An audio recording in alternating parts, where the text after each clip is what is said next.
यहाँ की जो झुग्गियां हैं 8,000 परिवार यहाँ रहते हैं और काफी लंबे क्षेत्र में ये कॉलोनी बसी हुई है। ऐसे में क्षेत्रीय निवासी हमारे साथ हैं, उनसे जानने की कोशिश करते हैं। नमस्कार जी, आपका नाम?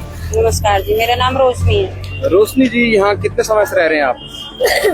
हमारे सास ससुर यहाँ पे 50-60 साल से रह रहे हैं और 28-30 साल तो मेरे को भी हो गई, मेरी शादी हुई है। 28-30 साल हो गए। ठीक। तो आप यहाँ रह रहे हैं, बिजली का बिल वगैरह, हाउस टैक्स वगैरह जाता है? हाँ, सब कुछ भरते हैं। तो सभी डॉक्यूमेंट्स है लगभग? सारे डॉक्यूमेंट्स हाउस टैक्स तो नहीं भरते हैं, पर बाकी सारे डॉक्यूमेंट्स मैं सारा कुछ भरते हैं। सब कुछ बना हुआ है। नहीं। वोट डालते हैं आप? वोट भी डालते हैं, सारा कुछ करते हैं। एक मिनट राशन कार्ड है, पुराने से पुराने राशन कार्ड। आपके कितने बच्चे हैं आपके? मेरे 5 बच्चे हैं। 5 बच्चे हैं। 4 लड़कियां, 1 लड़का है। अब ऐसे में नोटिस लगा दिया गया है कहीं ना कहीं और 10 तारीख को तोड़फोड़ नगर निगम करेगा, तो आप उनके पास क्या अभी तक कोई पार्षद या विधायक आपके बीच में पहुंचा या आप किसी अधिकारी के पास पहुंचे अपील लेकर? कोई नहीं है। आज ही हम लोग पहुँचे हैं। कोई नहीं। आपका नाम? आपका नाम? मेरा नाम लक्ष्मी है। लक्ष्मी जी? हाँ जी, हाँ जी, हम बताइए। पहुँचे हैं और जो यहाँ के विधायक हैं वो कहाँ गए थे आप? फरीदाबाद? हाँ, फरीदाबाद में। एक तो यहाँ पे हमारे जिला अध्यक्ष हैं घोरा जी, उनके घर पे भी हम गए। उसके बाद में जो यहाँ के पार्षद हैं वो भी आए, अगलखा जी, और उन्होंने तो आश्वासन दिया है कि नहीं टूटेंगी और कुछ रोड के किनारे के जाएंगे, पर देखा जाए पता नहीं अब होता क्या है, पूरी टूटेंगी या अभी सारी टूटेंगी, कोई का पता नहीं है।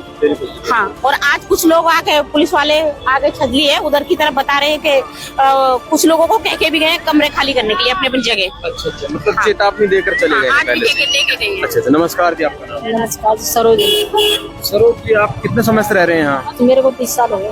30 साल हो गए। अगर बात करें तो ये जो बसावत है नेहरू कॉलोनी की, कितना समय हो गया इसको? और इसने तो कम से कम भी हो गए 60-65 साल हो गए होंगे लगभग। 60-70 साल से? आराम से। क्योंकि मैं इतनी बड़ी नहीं थी, क्योंकि मेरा घर यहाँ है बड़कल में। मैं यहाँ पे क्या काम करती हैं आप? मैं यही हूँ, अपने कोठी ओटा का काम करते हैं, झाड़ू पोछा करते हैं दूसरे का। अब ऐसे में करीब 8,000 परिवार यहाँ रहते हैं। अगर सरकार तोड़ 20,000 से ज्यादा होंगे। 8,000 परिवार बोल रहे हैं, उनके बच्चे भी हैं, कहीं ना कहीं 20,000 से ज्यादा की आबादी इस क्षेत्र में है और कहीं ना कहीं इन लोगों का भी इस चीज का भय है, अगर हमारे घर टूट गए हम बेघर हो जाएंगे, सरकार हमारे लिए क्या करेगी। ऐसे में ये जबकि वोट भी डालते हैं, इनके पास डॉक्यूमेंट हैं जुड़े हुए, कहीं ना कहीं कागजात हैं, पहचान पत्र वगैरह बने हुए हैं। नमस्कार जी, आपका नाम? हीरा देवी बोला था।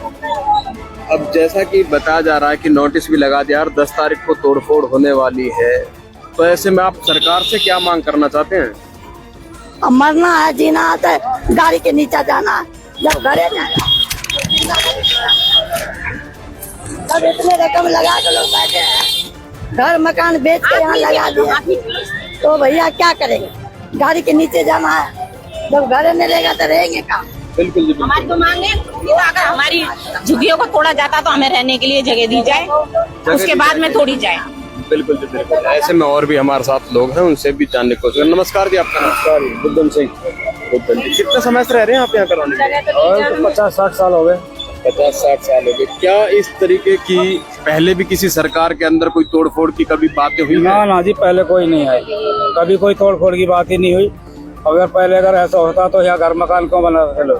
क्यों बनाते? सही बात है। करीब 50, आप कितने साल से रह रहे हैं? 50-60 साल से। 50-60 साल से, जबकि पहले से कभी तोड़फोड़ की बात सामने नहीं आई और आज वहीं लगातार जितने भी, सिर्फ हरियाणा की बात ही नहीं करेंगे, पूरे भारत की बात करेंगे, लगातार जितने भी अवैध कब्जे हैं वहां पर प्रशासन की कड़ी नजर है और सुप्रीम कोर्ट तुरंत संज्ञान लेकर के जितने भी अवैध क्षेत्र हैं जहां लोग बस चुके हैं उनको तोड़ने का काम कर रहा है। ऐसे में लोग बेघर होते नजर आ रहे हैं, वहीं उनको किराए पर घर भी नहीं मिल रहे।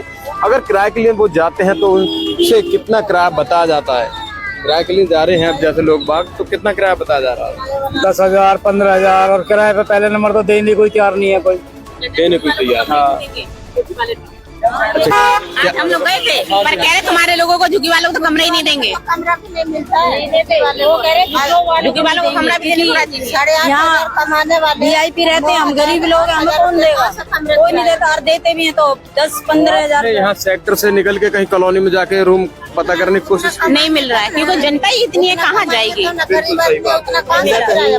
बड़ा ही गंभीर विषय है, सरकार को चिंतन करना चाहिए। हालांकि ये वोट के अधिकार हैं, मतदान करते हैं और इनको एक भरोसा है सरकार पर, लेकिन वही सरकार इनके साथ इस तरीके का व्यवहार करे, तो ऐसे में इनके में रोष भी प्रकट हो रहा है कहीं ना कहीं सरकार के खिलाफ। अब इनकी मांग क्या क्या है सरकार से जानते हैं। अब आप चाहते क्या है सरकार से? अगर घर टूटे तो हमारा घर के बदले घर दिया जाए, और नहीं तो हमें कहीं रहने के लिए निवास दिया जाए, नहीं तो यहीं पे स्थायी कर दिया जाए। हमको 1-2 बार हाउस टैक्स वगैरह के कागज वगैरह भी आए हैं, हम लोग उनको कॉम्प्लेक्स में भी लेके गए थे, लेकिन हमसे उन्होंने कुछ बताया नहीं। ये बोला कभी जरूरत पड़ेगी तो इस कागज को जब दिखाना। हम पे कागज वगैरह सारे हैं जो भी हमें मिला है, बिल्कुल कई बार मिले हैं। ऐसे में आपकी क्या मांग रहेंगी? हमारी यही मांग है, अगर हमारा मकान तोड़ा जाए तो हमको कहीं